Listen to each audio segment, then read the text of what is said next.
Alors là, celle-là, je m'y attendais pas. Bonjour à tous, j'espère que vous allez bien. On se retrouve aujourd'hui pour une toute nouvelle vidéo. On va faire l'avant-match de la rencontre entre le Barça et l'Levante. Et je vous mets tout de suite, hop là, la page. Alors, je vous dis la vérité, à la base, ce match, je comptais faire un avant-match. J'en ai fait un. Il ne s'est... En fait, j'ai tourné et la vidéo, bah, je l'ai pas vue. Genre, elle était plus dans mes dossiers. Donc, je me suis dit, bon, j'ai la flemme d'en refaire une, j'en fais pas.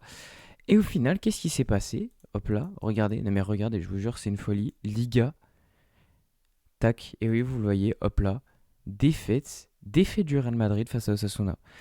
Et là, je me suis dit, ok, bon, défaite, je suis obligé de faire un débrief, enfin un avant-match, c'est obligatoire.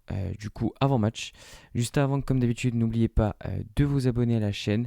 Donc, vous faites subscribe, vous faites toutes les notifications, vous likez les vidéos, vous les commentez, vous les partagez, etc. Donc, merci à tous ceux qui les feront, c'est gratuit, ça m'aide énormément. Voilà, voilà. Sur le match, du coup, alors, tac, tac, tac. On est où? Tiens, l'Atlético de Madrid fait un partout contre l'Espagnol. On s'est vraiment pris l'Atlético de Madrid d'une vie. Ou alors on a rendu l'Atlético de Madrid fou. Possible aussi. Bon, à voir. Bon, bref. Le match entre Levante et le Barça, on va directement commencer par Levante. Bon, globalement, je vais aller quand même assez vite parce que bon, c'est pas très intéressant comme match déjà, première chose. Et j'avoue que le faire plusieurs fois le débrief, c'est pas trop mon délire. Donc ça va aller plutôt vite. Ils sont 19e, seulement 18 points depuis le début de cette Liga. 4 victoires seulement, c'est très peu.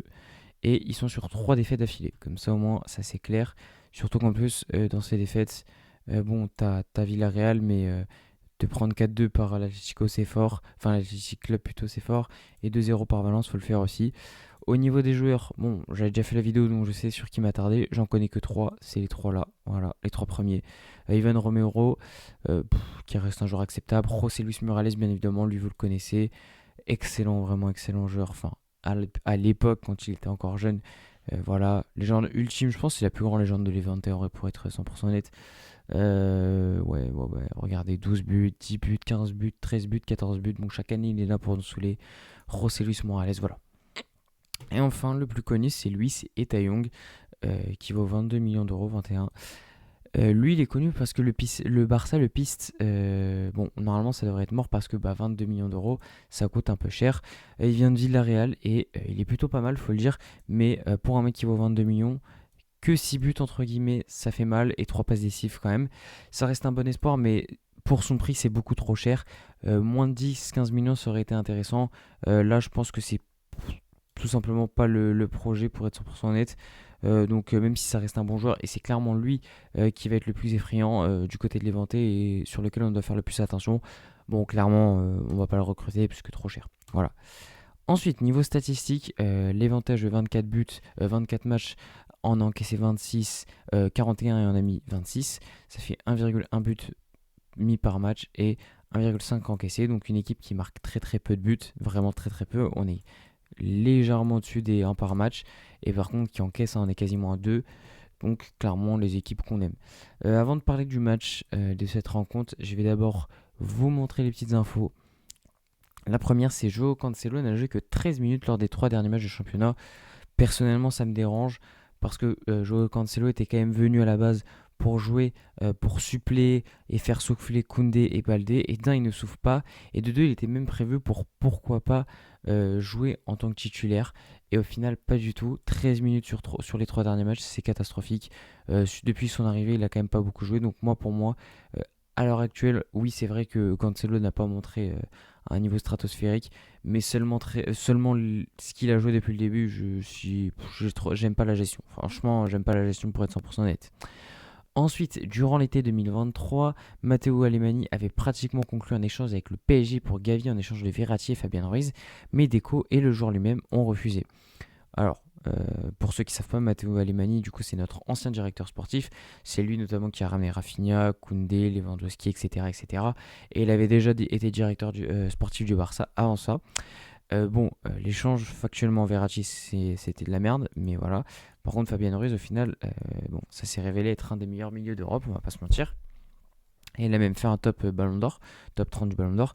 Maintenant, c'est pas la meilleure idée qu'il y a eu d'écho, hein, parce que cet homme-là, clairement, il n'y a personne, et depuis des très longues années, que il y a personne à part lui qui aime plus le Barça. Donc bon, pour moi c'était une erreur. Et de toute façon, Gavi n'aurait jamais accepté, donc en vrai, peu importe.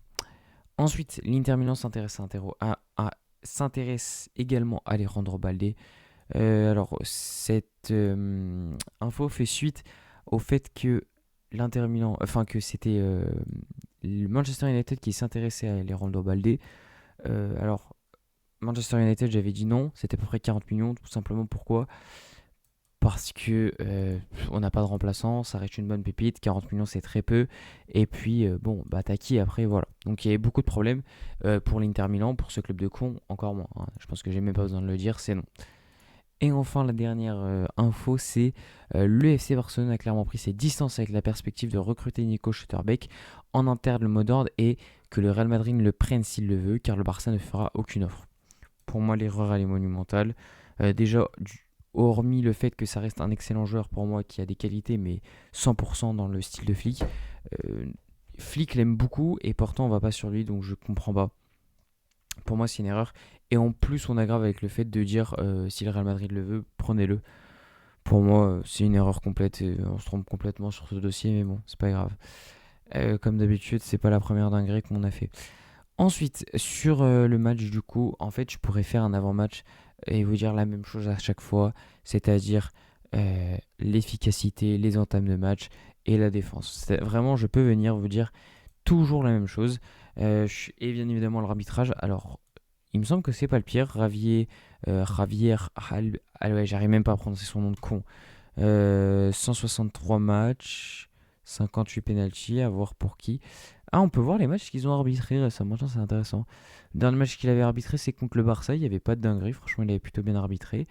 Contre le Celta, on a gagné 4-2, il n'y avait pas non plus de dinguerie, il me semble, de tête. Il avait arbitré le 5-2 du Real aussi. Face au... Ouais, non, franchement, il me semble que c'est plutôt bien. Pour le coup, il me semble que c'est plutôt bien. Ah non, non, non, ce match-là, je m'en souviens, c'était pas ouf, je crois. Bon, après, tous les arbitres pas fait d'erreur, mais il me semble que vraiment ça reste un bon arbitre de Liga pour le coup. Donc, ok, ça fait plaisir. Mais ouais, comme d'habitude, bon, bah, je vais faire le classique. Faire une bonne entame de match. Arrêter d'encaisser des buts toutes les 10 minutes au début. Attention à cette ligne haute. Ce qu'on peut dire aussi, c'est quand même qu'il y a eu 2 jours de repos déjà pour l'équipe. Et la deuxième chose, c'est que avant les 2 séances d'entraînement qu'ils ont fait du coup avant le match, ils se sont parlé pendant 1 heure pour parler, pour dire ce qui allait pas, faire de l'autocritique, etc. Donc ça j'aime beaucoup. J'espère qu'on va voir des changements immédiats ou non sur le long terme à voir. Mais j'espère qu'on va avoir des changements parce que défensivement, offensivement, je pense qu'il n'y a rien à corriger. Forcément, en tout cas, je ne pense pas qu'il y ait quelque chose à corriger. Mais défensivement, c'est pas possible. C'est pas possible de croire que chaque équipe est en fait le Barça Prime en fait. Donc c'est impossible. C'est impossible, ça c'est sûr. Donc voilà. Et également, important, là vous le voyez, Pedri sera de retour, je peux déjà vous le dire. Rashford sera de retour et surtout, Gavi a repris l'entraînement et il sera de retour dans 2-3 semaines. Donc quel plaisir de revoir Pedri parce que si on a 3 joueurs, hop là je vais directement passer là, si on a 3 joueurs sur lesquels on doit compter et qui sont les plus importants, c'est Rafinha, Lamine Yamal et Pedri. Les 3 là, c'est les plus importants de notre effectif. Et forcément, depuis le début de la saison, on a eu 2 blessures pour Rafinha, voire même plus. Lamine Yamal s'est blessé aussi avec la pubalgie. Enfin, c'est pas forcément une blessure, mais vous avez capté.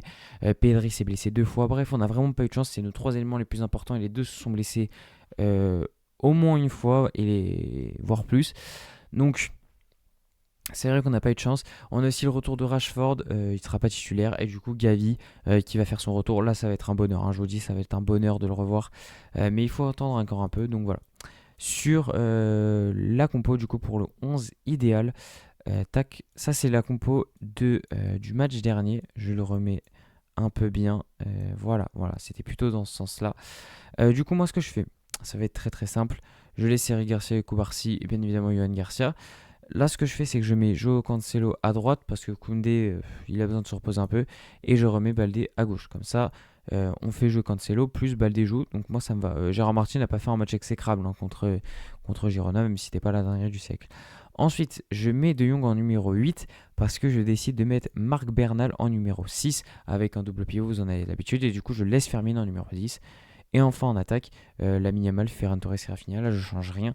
Le plus important ce sera de faire rentrer Pedri sur 10-15 minutes. Et puis voilà, peut-être aussi Rashford pour remplacer Rafinha. Et voilà. Écoutez, c'est la fin de la vidéo. J'espère que ça vous aura plu. N'hésitez pas à vous abonner à tous mes réseaux, donc Instagram, TikTok et Twitter. Je vous mets tous les liens en description. Vous n'avez plus qu'à cliquer pour me follow. Et moi, je vous dis tchuss.